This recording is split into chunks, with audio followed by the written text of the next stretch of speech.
The dark sky in which the stars twinkle, the dark sky in which shooting stars fly. But in much of the United States, much of the New York metropolitan area, the sky is no longer dark. That's because of something called light pollution. Indeed, it's a huge problem. The Milky Way is visible to only a third of the world's population these days. The abundance of lights on Earth are bathing in the night sky in what's termed sky glow, wasting energy and impacting negatively on people and other life. The dark sky movement in this part of the United States began here at the East Hampton home of Susan Harder.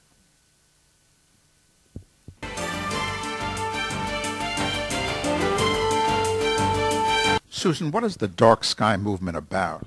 Well, dark sky came about because astronomers noticed that light that was excessive and misdirected was hitting particulate in the atmosphere and causing the stars to disappear. So dark sky is a type of lighting where you only illuminate the ground and that all the light is sent down to where you need it in the quantity that you need it.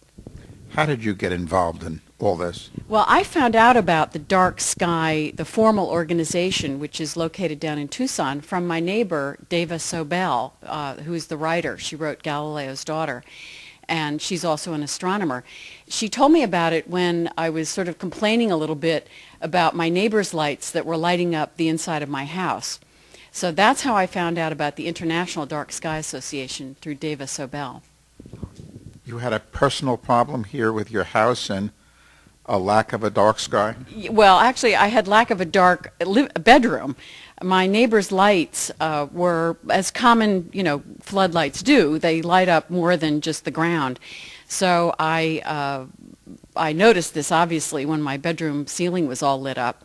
And I found out that our town had a local lighting law, but it was written in such a way that it was being interpreted to allow unshielded lights. So I took it upon myself to start to energize the community to write our law so that it made more sense and it was more enforceable.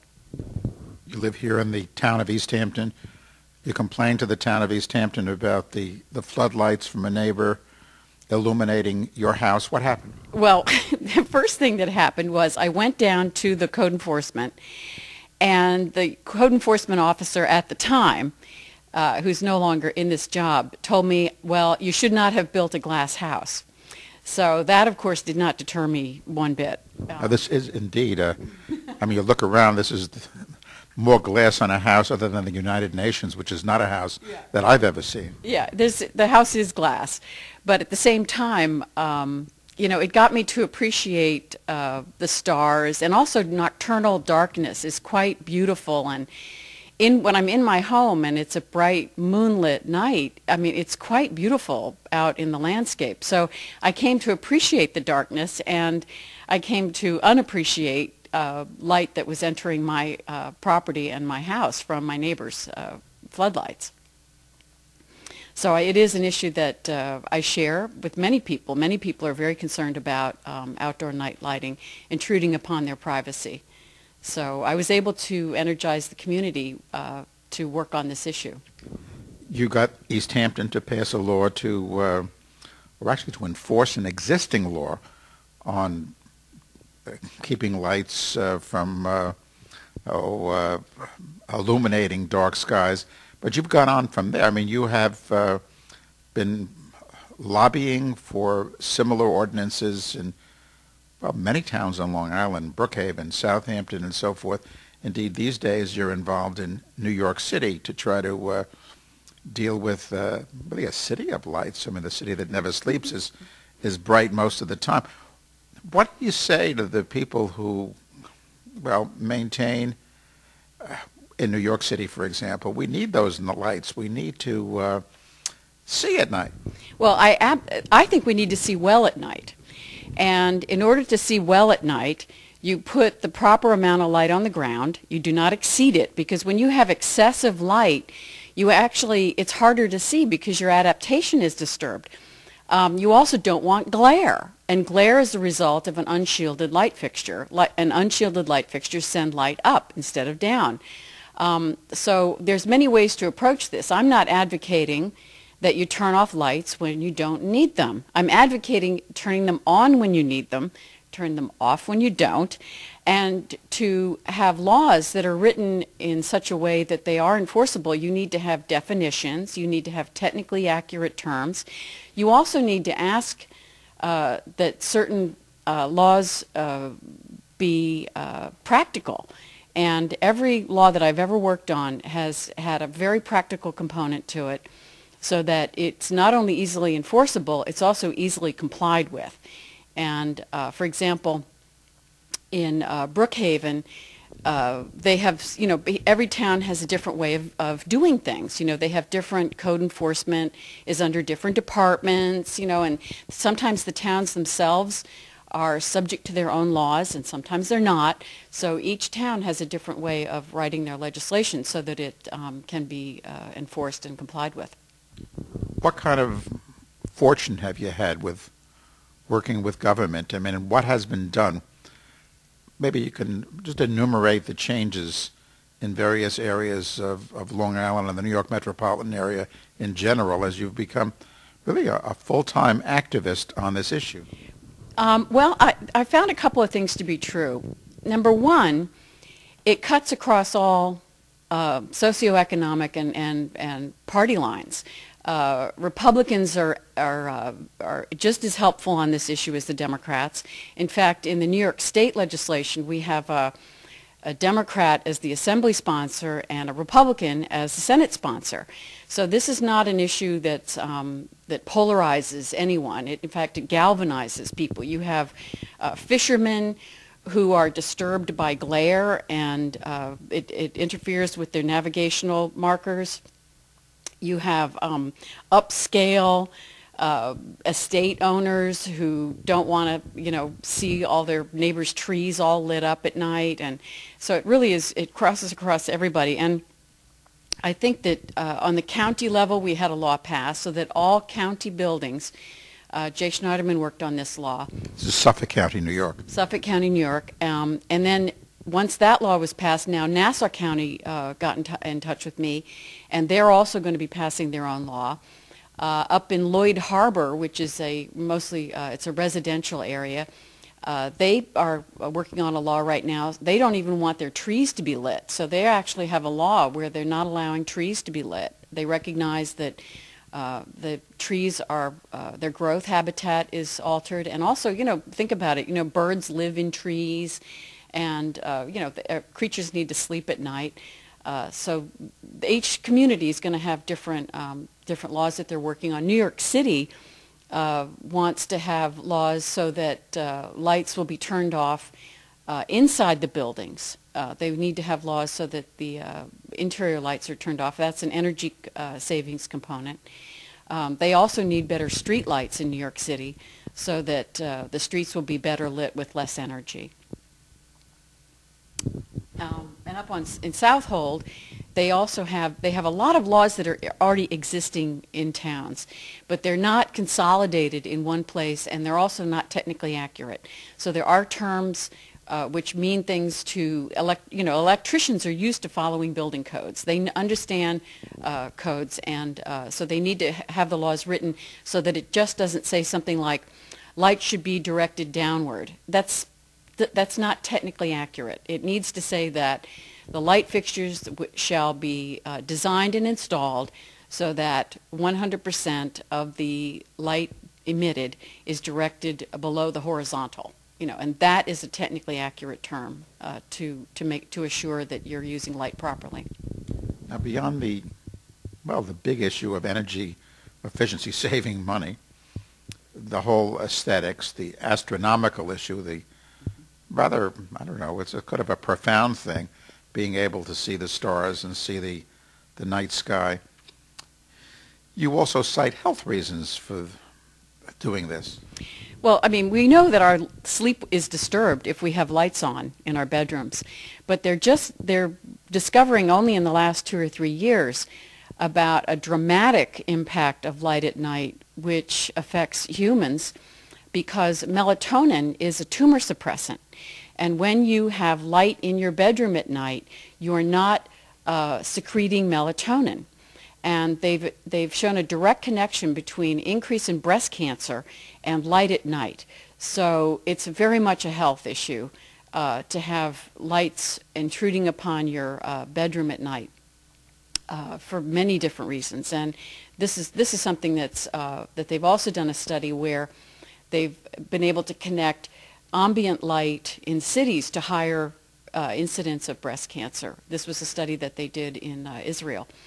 So I think that with this knowledge, I think people will start to think more carefully about what we're doing with our night lighting. In fact, leaving your porch light on, let's say you've got a 100-watt porch light. If you leave it on all night long, every night of the year, that's a quarter ton of coal that's being burned to generate that electricity. And of course, when you burn coal, you're throwing particulate and air pollution, mercury, which of course ends up on our lands, in our water, and in our seas, poisoning our fish. So every bit of electricity that we can use sensibly is going to have a great impact. And also, you know, what with all the attention being paid now to global warming, you know, this is the simplest thing we can do, is to address our night lighting more sensibly.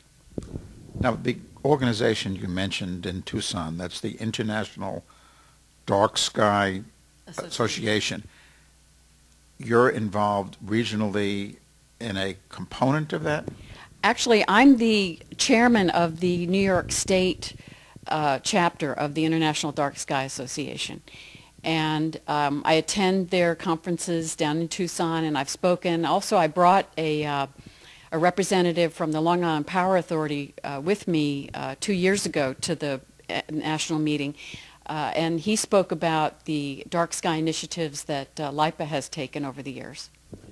This all has to be done locally and by states. It can't be done nationally? Well, actually, I'm hoping that we have a national law. I think we should have a national law so that federal monies are not spent on lighting which is, you know, wasteful or intrusive. I think our public monies should be spent on lighting which has been well designed to conserve electricity and not light up our night sky. I mean, our night sky is only a third of the people in this country can see the Milky Way. We can see the Milky Way. It's quite a spectacular sight out here. But if you don't see something, you can't. You don't know it, and you won't preserve it. So I think that it's very important for people to think about what they lose when lighting is intruding on their night sky. But I would like to see a federal law. I think that I'd also like to see a federal law so that our highway lighting is used more sensibly. We have a tremendous amount of interstate highway lights that are really serving no useful function. In California, for example, in order to conserve electricity, they removed their limited access highway lighting to no detriment. In fact, they're doing a study now to so that they can start to remove the lighting that's on the ramps, because they're finding that, you know, cars have headlights and they don't need to have roadway lighting. So I would like to see some laws brought to bear on our use of highway lighting. In fact, the highways that we have in Suffolk County, none of them meet warrants for state funds for roadway lighting. And yet we've got streetlights, you know, being put in, you know, all over. I think streetlights need to be used where you have pedestrians or where you have a problematic area in terms of geography. Then you need to have roadway lighting. But to just be stringing up roadway lightings every time we put in a subdivision, it's a terrible waste of public money. This is the East Coast at night. You can see how lit up New York City is. It's actually, New York doesn't even need to be quite that bright. But out on the east end of Long Island, we still have our dark night skies here. And when I refer to light pollution, I'm strictly talking about lighting that's misdirected, unshielded, excessive, or unnecessary. And it's manifested as glare from bright light bulbs being in our field of view. Sky glow, which is the result of light that hits particulate and moisture in the sky. And also light trespass, which is light that is coming onto our property that's not needed or wanted to be there. And basically our problem is that we've got so many fixtures that have been installed that send light, much further than they need to go. And here we have a satellite view of the Long Island. This is a composite view of the world at night, and it is a composite because the whole world is not dark all at the same time. But we do have organizations all over the world that are focusing on this issue of light pollution. There are chapters of the International Dark Sky Association in Japan, Australia, Italy. Italy actually has passed some very good outdoor lighting laws. The entire Czech Republic has a lighting law. And again, in the United States, we have laws. They are primarily initiated in communities out west. And on the East Coast, we're trying to play a little bit of catch-up. This shows you the Europe as the sun is setting. And here's one of our common floodlights, and this is one of the major problems that we have, is when you've got a light fixture where the bulb is exposed in a horizontal position, much of that light is going to be directed upward. This is what it looks like at night. And here's the sky glow that we referred to. And it's orangey because many of our high-intensity parking lot lights are high-pressure sodium or low-pressure sodium, and they have an orange appearance. This was during the blackout up in Canada, before and after. And this is what you would have seen with the comet in a light-polluted sky, and then out here where we have a dark night sky. Only a third of the people in our country can see the Milky Way because of light pollution. And of course, when you can't see the stars, we don't have the inspiration of our beautiful night sky, as in this Van Gogh. This is in the city. This is a poster. This is a mural, actually, that was on Irving Place. And it shows that even in the city, they have an urge to see their night sky.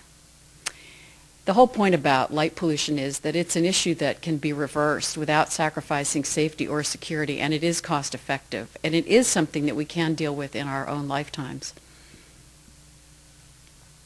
And one of the ways we can do this is, oftentimes you can just use a replacement for a fixture and save the money in replacing that fixture to pay for it. You can also just change your bulb. You don't need to have a 100-watt light bulb on your porch. Usually a 40-watt light bulb is going to provide adequate lighting.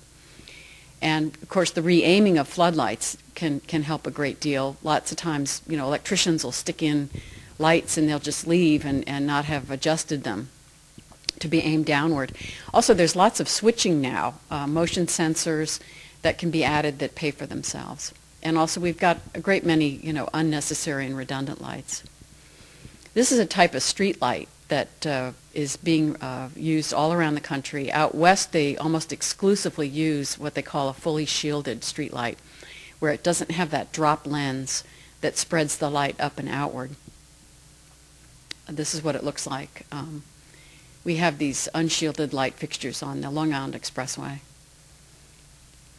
Out here in East Hampton, the lights are being changed. They're taking out that drop lens and putting in a flat piece of glass, and it greatly reduces the light trespass. In Canada, in Calgary, they were going to just simply replace the new light fixtures or the ones that were broken, but then they discovered that they could reduce the wattage, so they went ahead and retroactively refitted all their lighting. In the foreground, you can see the fixtures that were changed. In the background, you can see the ones that are not. We've been working on a New York State law for about 4 years, and this law would direct that all public money would be spent exclusively on what they refer to as dark sky friendly fixtures, fixtures where the light only goes down rather than up. Also, it would establish dark sky parks. In fact, we have one here in Montauk that's been dedicated for so that the lighting will never be intrude upon the night sky, and people can go there for astronomical observations. In fact, we're establishing an observatory. We've purchased a 20-inch telescope that's now housed out in Montauk. And also that the communities would receive what they refer to as a model lighting code that they could use for reference in writing their own codes. The Long Island Power Authority already has conformed to many of the tenets of the pending New York State law. For their own light fixtures, they exclusively use fully shielded. They also sent around an insert in the bill talking about, preserving the starry night skies. They estimate that 30% of our night lighting is wasted, either through excess or unnecessary or through a lack of shielding. And this amounts to $4.5 billion at the minimum per year in wasted money, which is manifested in our increased taxes and in increased prices for products. Also, this amounts to 6 million tons of coal, 23 million barrels of oil per year. And of course, this causes air pollution and contributes to our problems of global warming. A quarter ton of coal, like I said, is burned to produce 100 watts of electricity, which if you leave it on all night long, you're contributing to global warming. The main organization is centered down in Tucson. Tucson, in case you've been there, you'll notice that it has mountains that ring the city. The city's on a flat plain. And on these mountains are professional observatories. So the astronomers got together 20 years ago and they helped pass a law. So now when you drive into Tucson at night, actually in Tucson itself, you can see stars when you're right in downtown Tucson. And also it doesn't have a huge glow, orange glow on top. It's rather flat because they use what we call fully shielded light fixtures. So when we use dark sky friendly lighting, we're going to have plenty of light on the ground, we're not going to have glare, and we're going to be using electricity wisely. We have based dark sky lighting on common sense so that we would only be using it when we need it and it would be properly located. Glare is a serious night lighting hazard because you can't see well when you have the light bulb in your field of view. So it's going to interfere with your night vision. The human eye is a very complex organism, so you can see well in a super bright environment and in a dark environment, for example, moonlight, 0.01 foot candles. But you can't see both at the same time because your eyes can't adapt. It's as if you're at a birthday party and a flash goes off, it takes you a few minutes to, readapt to a darker environment. So we try to eliminate glare by using shielded fixtures. One of the main problems we've had on Long Island have been the utility pole mounted commercial floodlights, and these have all been what they call a power flood. And these are very close to the road. They are very disabling for drivers and pedestrians.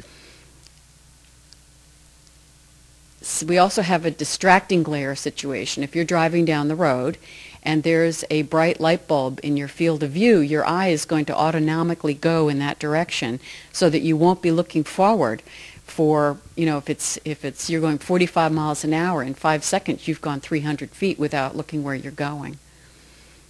Around Long Island, too, we have problems with shoreline glare. So any floodlights that are aimed out towards the water, they're going to be refracting and reflecting on the water itself, and people can't see the navigational markers.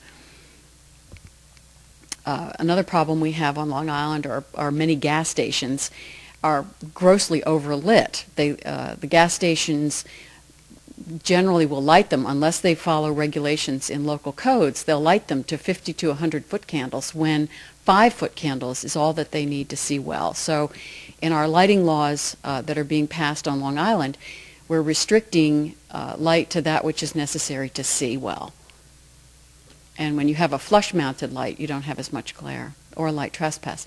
Light trespass is a big problem when you have unshielded light fixtures and can intrude on people's privacy. Human health is affected in many ways. We have circadian rhythms, and our bodies are have different functions for different times of day. And when we have night lighting, we're interfering with those natural systems.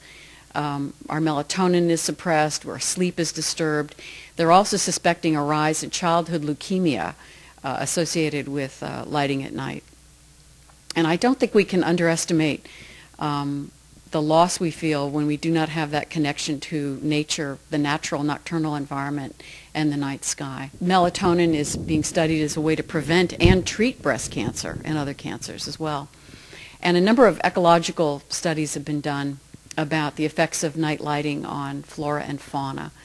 One notable conference was held out in Los Angeles in 2002, and a number of scientists came together, and they mostly had done only preliminary studies. There's a natural and understandable bias to studying nature in the daytime because it's more difficult at night. You know, it's harder to see, and you know we're not awake. And but the nighttime is a very important, distinct ecology, and needs to be studied on its own merits. And just to remember that, you know, flora and fauna and humans have developed over millions of years in the day and night cycle. And we've only disturbed that in the last 100 years with the development of artificial light. People forget that birds primarily migrate at night, and they partially use the constellations to navigate. And when there's bright, upwardly directed lights, they get thrown off course. They also crash into lit structures. They also inexplicably will circle lit communication towers to exhaustion. And you will find, you know, thousands of dead birds after foggy nights around lit towers. And it also disturbs, you know, the predator-prey relationships are going to be altered. Crows and pigeons have been found to be greater in number in all night lighted areas because owls and their natural predators will not thrive there. Some of our cities are starting to observe lights out during migration season, so unnecessary wall washing and upwardly directed lights during the fall and spring migration seasons are being shut off after 11. That's courtesy of the efforts of the National Audubon Society. The U.S. Fish and Wildlife Department down in Florida is protecting their sea turtles by enforcing outdoor lighting regulations on the shore-based hotels and motels, so that the sea turtles, when they hatch, they'll go towards the sea instead of towards the shore, where they are crushed, you know, by the cars. They found too that there'll be more algae on ponds that are lit because the zooplankton does not rise at night to eat the algae. And then they've done many other studies: frogs, salamanders, bats, moths. I mean, really every creature that they've studied has been affected by night lighting. Our deciduous trees, when they're lit all night, they don't lose their leaves in time to go into dormancy, and this stresses them and they die early. So we advocate that when people are lighting, that they be certain to keep lighting off the trees or to minimize the amount of time that trees are lit. We just need to remember that electric lighting is only 100 years old, and that light bulbs produce a false light. It's not a full spectrum light. We also need to pay attention to the amount of light, which is measured in lumens. It's going to be more and more difficult to refer to the amount of light being emitted by talking about watts, because, for example, a compact fluorescent 60-watt bulb is not the same as a compact fluorescent incandescent 60 watts. It's 5 times brighter. And our light bulbs are getting brighter all the time. You know, candles, gas, oil, flame, these types of fixtures emitted less than 200 lumens. Now we've got light bulbs emitting 124,000 lumens. Also, the sky glow impacts are different for different kinds of light bulbs. Dark sky lighting laws generally do not permit the use of metal halide. Metal halide is a parking lot type fixture. It's very bluish and has a very high glare quotient, and it will contribute 3 to 5 times as much sky glow because it has a very high blue element to it, which causes more scatter. And it also, you need to change the bulbs more often. They have more mercury. There's quite a number of reasons not to be using metal halide. So the number one solution for light pollution is to use what they call a fully shielded light fixture. This is where you have an opaque cap over and around the light bulb. And up inside the fixture, you've got all these refractors and reflectors that will throw the light in the directions that you need to have directed. And using a full cutoff fixture also further defines the type of fixture by preventing light in the glare zone. And oftentimes we'll use what we call, old historic fixtures, but we're not using old historic light sources, light bulbs. So that when we're using older fixtures, we have to remember that as you increase the brightness, you're actually going to prevent people from seeing well, because the brightness will cause adaptation problems. People can go to the International Dark Sky Association, because that group is now approving fixtures. They have a little seal of approval that they put on fixtures that are